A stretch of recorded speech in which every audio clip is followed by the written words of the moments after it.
교통사고 형사합의를 하다 보면 가해자와 피해자가 모두 감정이 격해져 있습니다. 가해자는 뭔가가 억울합니다. 피해자는 본인이 받은 피해와 치료를 받아야 되는 부분, 다친 부분, 상해 부분 이런 것들 때문에 굉장히 양쪽이 격하게 다툽니다. 협상이 쉽지가 않습니다. 근데 이때 전문 변호사의 조력을 받으면 이게 중립적인 조율이 충분히 가능하고 합의 역시 객관적으로 조정이 됩니다.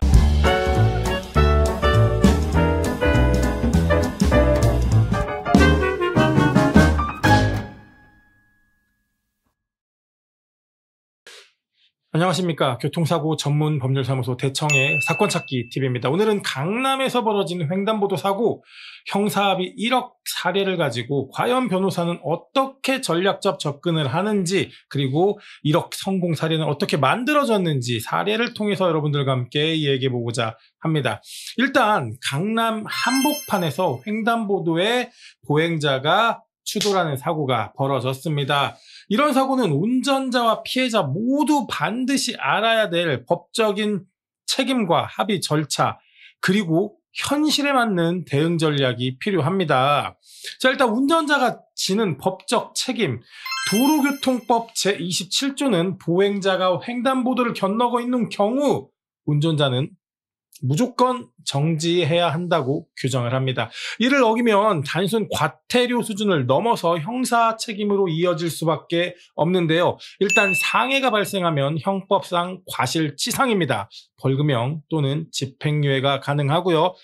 애석하게도 사망사고가 발생했다 하면은 과실치사 또는 특정범죄 가중처벌법을 적용받아 실형 선고의 가능성이 굉장히 높습니다. 또한 12대 중과실 사고일 경우에는 신호위반, 중앙선 침범과 함께 보행자 보호 의무조차도 위반한 걸로 판단을 합니다. 즉, 운전자 입장에서는 단순한 실수가 평생의 전과로 이어질 수 있는 만큼 초기 대응, 이 초기 대응과 합의가 절대적으로 중요한데요.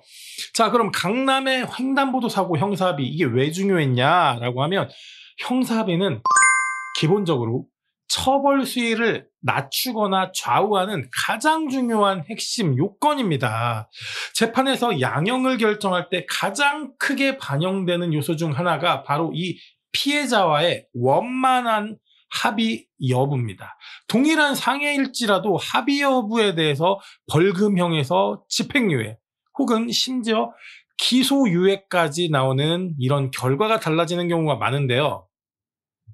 자, 이러한 강남에서 벌어진 이런 횡단보도 사고 형사합의, 피해자 입장에서 손해배상 과연 어떻게 받을 수 있냐? 일단 보행자는 형사처벌 일단 빼놓고 민사상 손해배상을 청구할 수 있습니다. 치료비 들어가겠죠. 수술비, 그리고 사고가 크다면 재활비용까지, 그리고 치료를 받는 동안, 입원하는 동안 휴업하고 있다면 휴업으로 인한 소득상실, 이 소득 손실에 대한 부분, 그리고 내가 장애가 남았다 그러면 후유장애로 인한 노동력 능력 상실까지, 마지막으로 정신적 피해에 따른 위자료까지를 지급을 받게 됩니다. 여기서 고령자나 미성년자일 경우에는 장기간 치료가 이루어질 수도 있고, 또한 후유증 발생의 가능성이 굉장히 높기 때문에 손해배상의 규모가 예상보다 커질 수도 있습니다.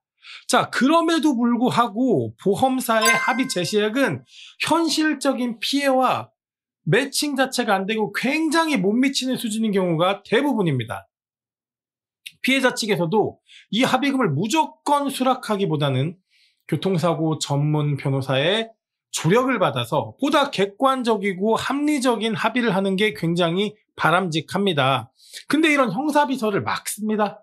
네, 그냥 쓰다 보니까 이 단순 문서가 아니고 법적 효력이 있는 이 증거가 되는 문서에 문제가 발생하기도 합니다. 실제로 대부분 많은 사건 중에 하나에서는 추가 청구를 하지 않는다라는 이 굉장히 중요한 문구 때문에 피해자가 장애를 남기거나 혹은 굉장한 후유증에 시달려도 추가 보상을 못 받은 사례가 너무 많습니다. 이러한 위험을 방지하려면 실질적으로 반드시 교통사고 전문 변호사의 검토와 조력이 필요하다고 하겠습니다. 자, 이런 강남 횡단보도 사고 형사합의 사건찾기 TV에서 어떻게 접근했냐?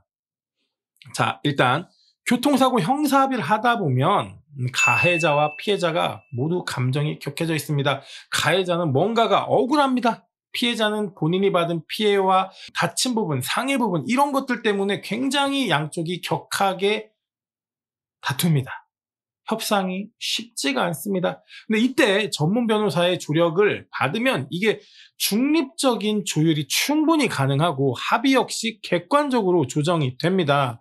자, 근데 이런 형사합의 하려니까 변호사를 선임해야 되는데 비용이 만만치 않지 않나요? 맞습니다. 형사합의는 일단 향후 형사처벌 수위와 민사상 손해배상 규모까지 연결되는 굉장한 민감한 절차이기 때문에 이 과정에서 많은 분들이 고민하는 부분이 바로 변호사의 보수료, 즉 선임료입니다.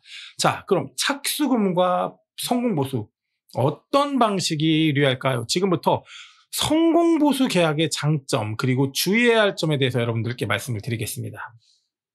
일단 성공보수의 계약의 특징은 성공보수는 말 그대로 결과가 나왔을 때만 비용을 지급하는 구조입니다. 결과가 안 나오면 저희 사무실은 단 한 푼의 선임료도 받을 수도 없는 상황에도 이르릅니다. 즉 처음부터 거액의 착수금을 내고 시작하는 방식보다 훨씬 피해자분들의 심리적 장벽이 낮습니다.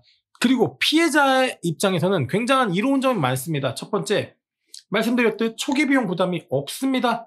네, 갑작스러운 사고로 치료비, 생계비, 병원비 지출 굉장히 커집니다. 하지만 변호사 비용까지 선납하는 건 굉장히 큰 부담일 수 있습니다. 성공보수는 이런 문제를 해소를 하고요. 또한 성과가 즉 보수와 직결되는 문제이기 때문에 저희 사무실에서는 굉장히 적극적으로 사건 진행을 합니다. 변호사는 합의금의 극대화와 피해자, 즉 우리 의뢰인의 유리한 합의 조건 확보에 적극적으로 나설 수밖에 없는 상황인 거죠. 뿐만 아니라 합의금을 최대화할 수밖에 없는 상황이 경험이 많은 변호사님께서는 실제 피해자의 손해, 치료비, 휴업손해, 위자료, 후유장애 등등등등을 객관적으로 반영해서 보험사가 제시한 금액보다 훨씬 더 많은 합의금을 이끌어낼 수 있는 노하우가 있습니다.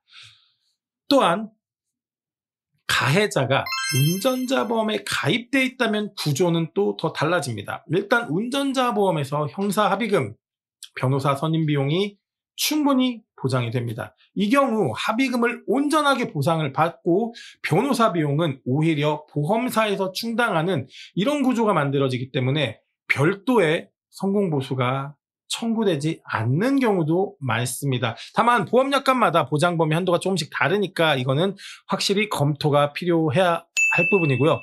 결국에 잘 아는 사람이 적극적으로 개입해서 최선의 결과를 만드는 것, 이게 중요한데 이게 바로 전략적 대응이라고 하겠습니다. 운전자는 사고 직후부터 진지한 태도로 사건 해결에 임해야 되고요. 피해자는 치료, 경과 혹은 후유증 가능성을 충분히 고려해서 합의 여부를 결정해야 합니다.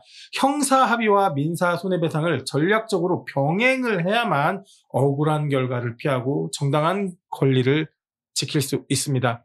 이러한 횡단보도 사고, 12대 중과실 사고로 형사합의에 맞닥뜨려져 있는 가해자분 혹은 피해자분 있으시면 혼자서 불안해하지 마시고 전문가의 상담부터 받아보시길 권고합니다. 상담은 무료지만 결과는 하늘과 땅 차이일 수가 있기 때문입니다. 지금까지 사건찾기TV의 조사무장이었습니다. 고맙습니다.